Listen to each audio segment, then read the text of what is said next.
Doctora Linda. Doctora Ana María, muchas gracias y muchas gracias también a todos por estar entonces hoy acompañándonos en esta webinar. Esperamos y estamos seguros de que les va a servir para tomar decisiones al interior de sus empresas o por lo menos también para esclarecer un poco este panorama que a veces resulta confuso alrededor de quiénes son personas con estabilidad laboral reforzada y cómo debe ser su manejo en las compañías. Así es. Y queremos recordarles a todas las personas que nos acompañan que en medio de la charla pueden ir escribiendo las preguntas al chat, las cuales se pueden ir desarrollando en medio de la charla. Así que cualquier duda, cualquier inquietud, por favor escríbanosla. Y bueno, vamos a entrar en materia, porque sé que las personas que nos acompañan están deseosas de conocer de este tema por parte de la doctora Linda. Así que queremos iniciar, doctora, haciéndole unas preguntas. Y Ok, la primera cuéntame. es, ¿qué es la estabilidad laboral reforzada? Eso es lo primero que debemos de conocer. Así es. Sí, todos hablamos de estabilidad laboral reforzada, pero digamos que no resulta ser tan claro qué es eso de la estabilidad laboral reforzada. La idea es como recoger un poquito de dónde viene este concepto de estabilidad laboral reforzada para que en la medida en que lo tengamos más claro, después podamos también identificar quiénes son los empleados que gozan de esta protección. La estabilidad laboral reforzada es una protección que se da de más. Es decir, en la Constitución de 1991 nosotros tenemos el artículo 53 que habla en general de muchos principios del derecho laboral que se supone que debían haber sido desarrollados en el código, en normas posteriores al Código Sustantivo del Trabajo. No lo ha sido hasta ahora, pero allí se establece que hay una estabilidad laboral y es el derecho, estabilidad laboral, pues el derecho que tenemos todos a, o que tienen todos los empleados a tener una vinculación laboral que les permita algún grado de certeza sobre cuánto tiempo van a estar allí, en qué condiciones va a ser, cuáles van a ser sus salarios. Lo que hace que la estabilidad laboral vaya más allá, es decir, que sea reforzada, es que existen personas que se encuentran en una situación de debilidad manifiesta o en unas condiciones que son distintas a las condiciones generales en las que estamos los demás. Entonces, puntualmente, por ejemplo, en esta webinar queremos hablar de estabilidad laboral reforzada por condición de salud. Quiere decir que vamos a hablar de la protección que tienen las personas que por alguna afectación en su salud se encuentran o en una condición de discapacidad o en una condición de enfermedad. Es la protección que se brinda a las personas que tienen esta disminución por cualquier patología, que puede ser física o cognitiva, mental, de cualquier tipo. Muy bien, doctora. De acuerdo a ello, ¿qué personas tienen este tipo de estabilidad laboral reforzada? Bueno, la estabilidad laboral reforzada implica que haya una protección antes y después a la terminación del vínculo laboral, es decir, casi todos conocemos la estabilidad laboral reforzada y hablamos de ella con relación a la terminación del vínculo laboral, porque digamos que ahí es donde está el punto álgido para las empresas, despedir o no a una persona que tiene una estabilidad laboral reforzada. Sin embargo, la estabilidad laboral cobija a las personas tanto en la vinculación como en la terminación del contrato. ¿Cómo en la vinculación? Pues puede ser que nosotros estemos abriendo convocatoria para un cargo y resulta que a ese cargo se presentan 3 o 4 personas, entre ellas una que tiene una discapacidad. La protección que le brinda la estabilidad laboral reforzada es que se verifique que al momento de la vinculación no va a ser discriminada por la condición de salud o de discapacidad que tenga, en la medida en que eso no sea incompatible con el cargo que va a desempeñar. Entonces, una persona con discapacidad, por ejemplo, un invidente, que puede estar eh, participando en una convocatoria para un call center, para atender llamadas telefónicas y resolver, pues digamos que en cierta medida podría desarrollar el empleo. Sin embargo, si esa misma persona está solicitando participar en la convocatoria para hacer la lectura rayos X en una clínica, pues ya va a ser incompatible esa discapacidad que tiene con el cargo que va a desempeñar. Entonces, en general, las personas que tienen fuero por estabilidad laboral reforzada, fuero por su condición de salud, pues serán en principio todas las personas que tengan una limitación en su estado de salud, en sus capacidades de trabajo. Sin embargo, ahí existe como una dualidad alrededor de quiénes de verdad se pueden considerar, como acabas de preguntar, personas que tienen estabilidad laboral reforzada. Y es que existe el fundamento del artículo 53 que les comentaba ahora, que es todos tenemos derecho a una estabilidad laboral, pero además quienes están en una condición de desventaja la tendrán reforzada porque son personas que tienden a ser discriminadas. Entonces lo que pretende la Constitución es protegerlas un poquito frente a la discriminación. Pero además de eso, también pues está establecido el artículo 26 de la ley 361 del 97, que es una ley que se crea en unas circunstancias muy particulares porque el pionero o quien creó esta ley, quien la impulsó en el Congreso más bien, fue Klopatowski, que es una persona que llega al Congreso en silla de ruedas. Entonces empieza como a gestionar cuáles son las protecciones que se podrían generar para las personas que tienen alguna discapacidad, y en ese marco es que surge esta ley 361 del 97. Y ella implica que existan unas limitaciones para despedir un empleado que tiene una condición de discapacidad. Implica que sea necesario determinar quiénes son los que cuentan con esa estabilidad laboral reforzada.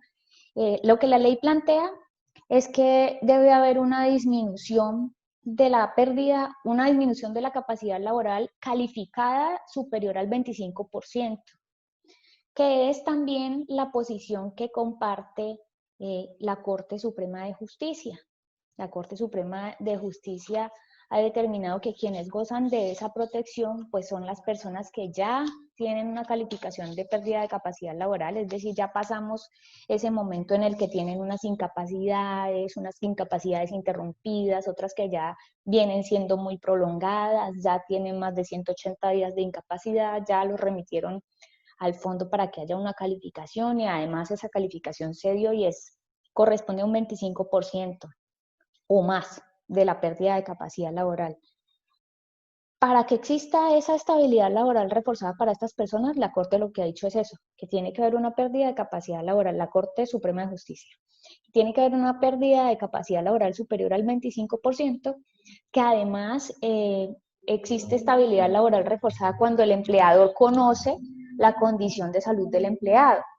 Porque también puede ser que tengamos un empleado que, por ejemplo, tenga una enfermedad que le cause, bueno, que no quiera compartir, que no quiera poner en conocimiento de, de su empleador o de sus compañeros de trabajo, como pasa, por ejemplo, con algunas personas que tienen VIH-Sida. Entonces, guardan ese diagnóstico y no lo comunican al empleador, pero sí se va viendo un deterioro en el estado de salud de esa persona, y llega un momento en el que la pérdida de capacidad laboral pues aumenta al punto tal de que quizá sea necesario efectivamente una calificación. Uno de los requisitos para que prospere, por ejemplo, en un pleito, que un empleador sea condenado por una estabilidad laboral reforzada, pues es que conozca de antemano la situación de salud del empleado, porque es imposible que si el empleado ha ocultado la condición de salud, negándose, por ejemplo, las incapacidades, no presentándolas y demás, pues el empleador pueda tener control sobre la responsabilidad que le asiste frente a una persona que tiene estabilidad laboral reforzada. Y el tercer requisito que ha establecido la Corte Suprema de Justicia para establecer cuando un empleador tiene responsabilidad por una estabilidad laboral reforzada como esta es cuando existe un nexo de causalidad entre el despido y la condición de salud del empleado. Es decir, siempre se debe tener en cuenta si el empleado tenía una condición de salud, pero es por esa razón que el empleador está terminando el contrato, o la terminación del contrato obedece a una razón diferente. Eso por una parte con relación a quienes tienen estabilidad laboral reforzada según la Corte Constitucional. Pero la Corte Constitucional pues no es el único criterio para establecer quienes tienen estabilidad laboral reforzada. Y en ese sentido también está la posición que tiene la Corte Constitucional, y aquí es donde viene un poco como la confusión de los empleadores alrededor de quién la tiene y quién no la tiene. Porque ya vimos que la posición de la Corte Suprema de Justicia casi que es bastante estricta, en el sentido de determinar que la persona debe haber sido calificada. Y eso ya es un criterio objetivo de identificación de quién goza de fuero de salud en mi empresa. Sin embargo, la posición de la Corte Constitucional no es la misma. Lo que la Corte ha dicho, la Corte Constitucional, es que protege y extiende esa estabilidad laboral reforzada incluso a quienes tengan una pérdida de capacidad leve o no han sido calificados. Es decir, que ya empiezan a entrar entre las personas con estabilidad laboral reforzada, quienes tienen incapacidades continuas, quienes se encuentran en tratamiento, quienes tienen recomendaciones o restricciones médicas, pero se encuentran trabajando, quienes tienen un control periódico por una patología específica. Sí, y sobre todo también, doctora, se puede generar confusión de quién decide sobre qué empleado goza de estabilidad laboral. Por favor, ¿nos puede aclarar esta pregunta? Sí, con relación a cómo sabe un empleador a quién se le presenta la solicitud cuando necesita terminar un contrato de trabajo, o quién en últimas es quién va a decidir qué persona, o si su empleado o el empleado al que le terminaron el contrato tiene o no estabilidad laboral. Hay dos momentos para establecerlo. Un primer momento, que es antes de la terminación del contrato. Es decir, si yo tengo un empleado que tiene estabilidad laboral reforzada, que yo presumo que tiene estabilidad laboral reforzada porque quizá está en esto de que tiene incapacidades continuas, tratamientos, está siendo controlado por un médico especialista, tiene unas condiciones laborales con recomendaciones de restricciones, pues yo tendré que presentar una solicitud para terminar el contrato de trabajo, autorización para terminar el contrato de trabajo ante el Ministerio del Trabajo. Y el Ministerio de Trabajo pues verá si esa persona efectivamente tiene estabilidad laboral reforzada y ese permiso se necesita, y además si están dadas las condiciones para que ese contrato pueda ser terminado. Sin embargo, también se presenta mucho, digamos que mientras estuve de juez laboral, era uno de los pleitos o de los conflictos más frecuentes, y es que el empleador considere que el empleado no tenía estabilidad laboral reforzada, porque quizá compartía la posición de la Corte Suprema de Justicia en el sentido de que no estaba calificado y por lo tanto no tenía esa estabilidad. Cuando se termina el contrato de trabajo y el empleado demanda, finalmente quien va a determinar si había o no estabilidad laboral reforzada en su caso concreto, pues ya será la justicia laboral. Y de acuerdo a lo que usted acaba de comentar, doctora, que hay que solicitar un permiso, ¿cómo es ese procedimiento o qué trámite debe seguirse para poder terminar el contrato de trabajo a un trabajador que tenga estabilidad laboral? Bueno, lo primero pues es identificar que ante quien debemos presentar esta solicitud de terminación del contrato de trabajo es ante el Ministerio de Trabajo, y tener muy presente que en caso de que decidamos hacer el trámite de solicitar esta autorización al Ministerio de Trabajo, pues estamos corriendo un riesgo, porque la ley 361 del 97, que les comentaba que es la ley Klopatowski, que genera toda esta protección alrededor de las personas que tienen una afectación de salud, que genera que regla la estabilidad laboral reforzada, establece una sanción para quienes terminan el contrato a una persona que tiene estas condiciones, este fuero de salud, porque se presume que la terminación del contrato ha sido por razón de su discapacidad o de su condición de salud. Es decir, se presume la discriminación. Entonces es el empleador quien tiene que entrar a justificar que efectivamente no fue con relación a la discriminación o con ocasión a la discriminación que decidió terminar el contrato de trabajo, sino que existían otras razones. Aproximarse al ministerio para solicitar esta autorización del contrato de trabajo, pues implica que también ustedes como empleadores identifiquen si esto lo van a hacer porque existe una justa causa de terminación del contrato. Por ejemplo, si yo tengo una persona que tiene una condición de salud deteriorada y goza de estabilidad laboral reforzada, pero resulta que estaba robando en mi empresa y yo he logrado identificarlo y hemos hecho el proceso de descargos, incluso hasta ha confesado, decidió que mejor renunciaba, pero que no iniciaran acciones penales en su contra, así todo lo que suele suceder alrededor de estos casos, pues entonces, habiendo identificado eso como justa causa, podemos ir al Ministerio de Trabajo con unas razones distintas que si yo quiero terminar el contrato de trabajo sin justa causa. Es decir, lo primero que vamos a hacer para poder identificar qué procedimiento vamos a seguir para terminar el contrato de trabajo de un empleado que tiene fuera de salud es identificar si yo tengo o no tengo una justa causa para terminar el contrato. Si vamos a terminar el contrato de trabajo sin justa causa, pues no hay como buenas noticias, porque lo que ha dicho el Ministerio de Trabajo, que finalmente es quien decide sobre la solicitud de autorización del Ministerio de Trabajo, es que se presume la discriminación y que entonces por estas razones no se dan autorizaciones. Es decir, que es mucho más difícil conseguir una autorización del Ministerio de Trabajo si yo no tengo ninguna causa para despedirlo, porque no voy a tener cómo contraprobar, por decirlo de alguna manera, o deshacerme de esa presunción, deshacerme de la presunción de discriminación que establece la ley. La ley presume que si yo voy a despedir a una persona que está enferma es porque lo estoy discriminando. Lo que entra a probar el empleador en un trámite ante el ministerio es que no lo está discriminando, sino que existen razones objetivas para terminar el contrato. Pero si yo voy a terminar el contrato sin justa causa, o sea, sin una razón objetiva, sin que exista una razón imputable al empleado o al empleador o demostrable, pues entonces permanece la presunción de discriminación y en ese sentido obtener el permiso pues será casi imposible.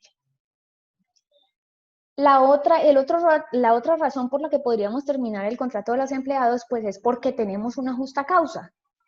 Y esa justa causa puede ser de dos tipos. Una justa causa que corresponde a que el empleado no está cumpliendo con sus obligaciones contractuales, ¿sí? O como el ejemplo que acabamos de dar de un empleado que está hurtando en la empresa, o un empleado que, por ejemplo, está incumpliendo con sus obligaciones, no cumple con su jornada de trabajo, no cumple con las funciones que se le asignan, no asiste a las reuniones a las que se le citan, no responde los correos en el tiempo en que debería, está descuidando a los clientes, a los usuarios, ¿sí? Todas estas cosas pues implican que hay unas actuaciones de parte del empleado que están poniendo en riesgo los fines de la empresa o las mismas metas que tiene la empresa, los objetivos que tiene su cargo, las funciones que tiene su cargo, que no los está cumpliendo y en esa medida,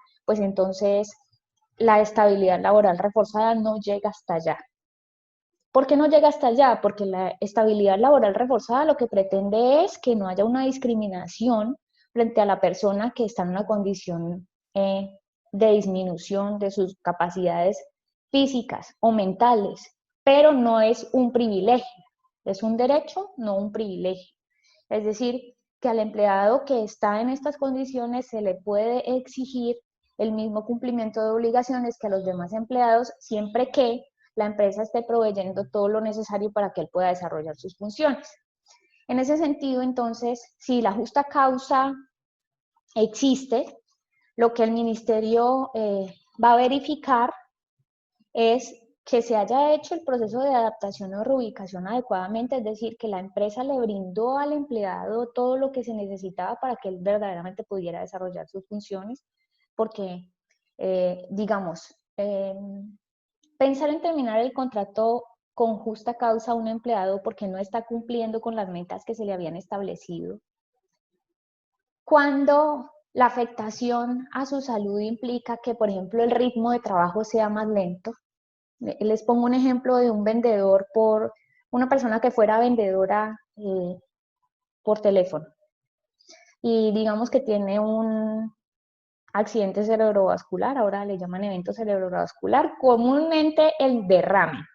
Digamos que tiene ese derrame y entonces ve afectada su posibilidad de hablar, una disartria. Y ya no puede comunicarse de la misma manera que lo hacía antes, pues el empleador no va a poder medir el rendimiento en el número de llamadas que hace, porque tiene una afectación para hablar, pero sí puede adaptar el cargo y medir el rendimiento en el número de correos electrónicos que envía y cuántos de esos responde con las solicitudes del cliente.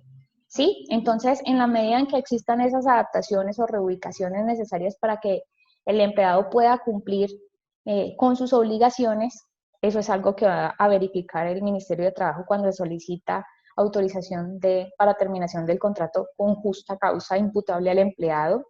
Otra es la inmediatez. El Ministerio va a entrar a verificar que efectivamente lo que se está diciendo ahora que tiene esta persona en lo que está incumpliendo este empleado, pues que sea un incumplimiento de ahora o del que el empleador se enteró recientemente. Un intervalo razonable, un mes. Pero si se rompe esa inmediatez, por ejemplo, es un empleado que lleva 6 meses incumpliendo con sus obligaciones, pero resulta que fue hace 6 meses que, que incurrió en una falta en su trabajo o en el cumplimiento de las obligaciones, y yo ahora después de 6 meses lo llamo a descargos, porque en este momento lo que me interesa es desvincularlo porque no me resulta favorable para la empresa tenerlo durante todo este tiempo incumpliendo. Pues ahí el asunto es que nosotros verdaderamente actuemos a tiempo. El empleador que tiene un empleado que está en una condición de estabilidad laboral reforzada debe brindarle todas las herramientas para que pueda desempeñar la labor, pero a su vez el empleado tiene que asumir todas las obligaciones contractuales que le corresponden. Y en ese sentido, pues tendrá que verificarse que exista inmediatez entre el cumplimiento de esa negligencia o de esa conducta inapropiada con relación a las obligaciones contractuales y la fecha a la que se le está haciendo el llamado a descargos o la desvinculación por justa causa. También tendrá en cuenta el ministerio si existe una razón legal o contractual y si el procedimiento disciplinario se surtió como debería surtirse. Muy bien, doctora. Por aquí tenemos una pregunta en el chat de parte de Jenny Bonilla. Ella dice que si el permiso para la terminación del contrato se puede solicitar, aun si existe un dictamen de la Junta Regional de que el origen de la enfermedad es del 100% laboral.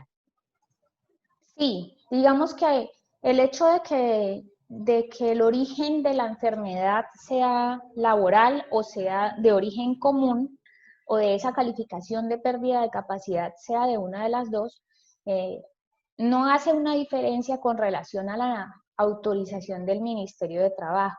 Es decir, sea por cualquiera de las dos razones, por una enfermedad de origen laboral o un accidente laboral o por una enfermedad común, siempre que esté afectada la salud del empleado, el empleador va a tener que acudir al Ministerio de Trabajo para solicitar la autorización para la terminación del contrato con o sin justa causa, que ya ahí, digamos, lo determinante sería si es con justa causa, en qué condiciones es que esto se está dando y cómo eso verdaderamente puede probarse. Muy bien. En concordancia con toda esta información, doctora, que ha sido muy completa y que los empleadores pueden tener en cuenta dentro de su estructura, ¿qué recomendaciones puede dar frente a la estabilidad laboral reforzada para trabajadores en condiciones precarias de salud o que estén incapacitados, que tengan recomendaciones, que tengan simplemente una historia clínica actualizada y constante, que visitan constante al médico? ¿Qué recomendaciones les puede dar? Bueno, lo primero es que identifiquen si van a terminar un tipo de contrato, un contrato de una persona que tiene estabilidad laboral reforzada, si esta verdaderamente lo tiene, porque también hemos encontrado personas que, por ejemplo, tienen muchas incapacidades continuas, pero una incapacidad es por diarrea, otra vez por gastroenteritis, otra es por faringitis, otra es por cefalea, otra es por, sí, como que tienen incapacidades muy continuas, pero en realidad no hay una enfermedad, una patología, una discapacidad que esté gestándose en esa persona, sino que corresponden a eventos aislados y eso no genera estabilidad laboral reforzada. Lo segundo es que si tienen esas personas con estabilidad laboral reforzada por la condición de salud, pues estén todo el tiempo atentos a hacer seguimiento a esta. Seguimiento a esta porque, por ejemplo, nosotros hemos encontrado clientes que se han confiado de que el empleado continúe su proceso y empiezan a desconocer qué está pasando, sobre todo después de las 180 días de incapacidad.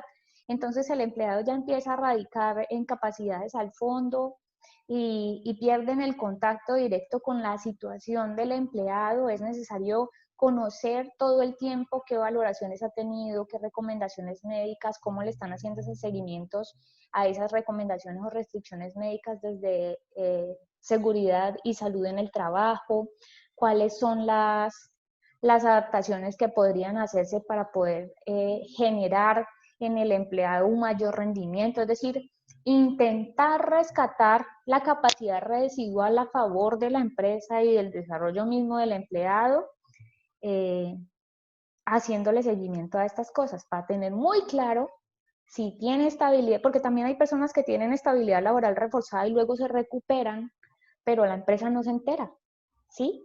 Entonces, hacerle seguimiento todo el tiempo a este tipo de cosas, pues permite tener un panorama mucho más claro. Y lo otro es que otra de las dificultades que se gestan alrededor del manejo de personas con estabilidad laboral reforzada es que EPS, fondos de pensiones y ARLs dejan de pagar las incapacidades o se discuten entre una y otra de a quién le corresponde el pago de la incapacidad y en ese sentido entonces el empleador sigue pagando salarios pero no sigue recibiendo los subsidios por incapacidad. Y allí, por ejemplo, pues entonces valga la cuña que nosotros adelantamos las gestiones necesarias para la recuperación, trámites legales frente a las EPS, las ARL y los fondos de pensiones para recuperar el dinero que estas no han pagado por incapacidades. Hemos encontrado y tenemos clientes que ahora, por ejemplo, en medio de la pandemia, pues están recuperando fluidez en su caja, liquidez, con la recuperación de estos dineros que de pronto lo tenían por ahí en stand-by.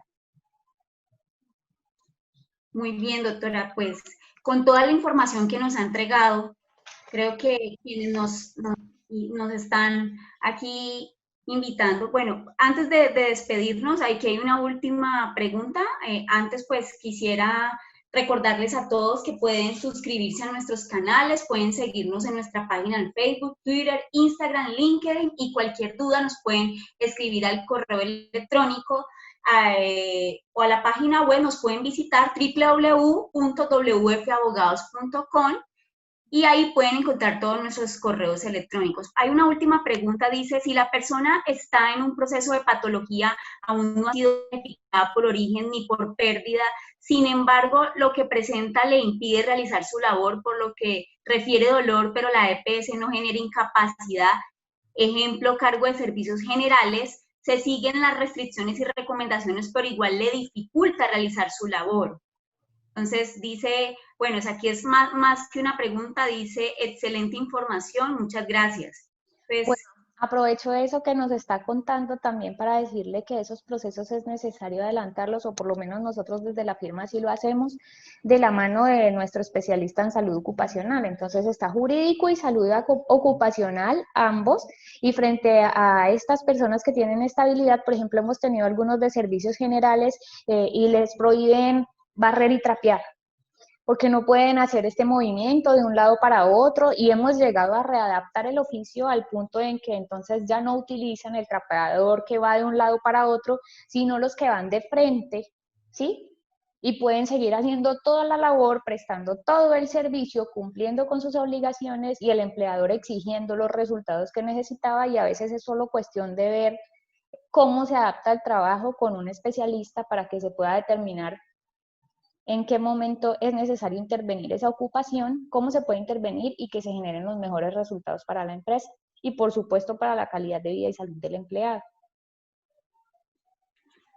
Bueno, doctora, muchísimas gracias por toda la información. A todas las personas queremos invitarlos el próximo mes. Les estaremos convocando, enviando información de nuestras webinars, de todos nuestros boletines. Recuerden nuevamente suscribirse mediante correo electrónico, seguirnos en la página web y en todos los canales virtuales. Doctora Linda, muchas gracias. Excelente información, muy completa. Y bueno, despedimos a todos y los esperamos en una próxima webinar. Muchas gracias. Feliz y bendecido día para todos.